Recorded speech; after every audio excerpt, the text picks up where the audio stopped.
Elle a été moyenne, oui, avec, comme il le disait tout à l'heure, de la résilience. On avait davantage de craintes sur le bâtiment qui, malgré tout, s'est bien maintenu.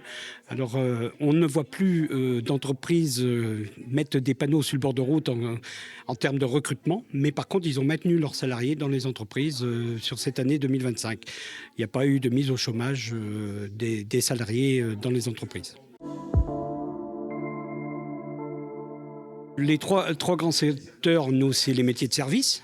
Donc les métiers de service, même si on a connu une année un petit peu difficile sur les métiers de la coiffure, parce qu'il y a beaucoup d'entreprises là aussi, avec des consommateurs qui ne vont plus ou moins vite chez le coiffeur quand il y a une difficulté financière dans le foyer.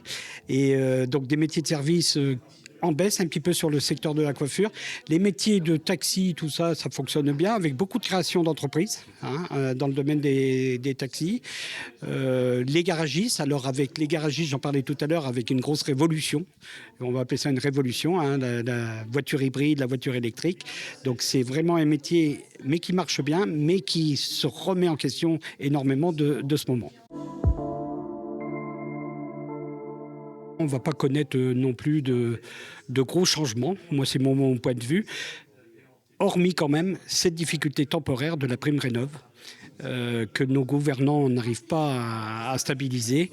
Et là, il y a, sur ce début d'année, et les organisations professionnelles du bâtiment le diraient encore mieux que moi, il y a cette interrogation sur la prime rénov', quand est-ce qu'elle va revenir et à quel montant.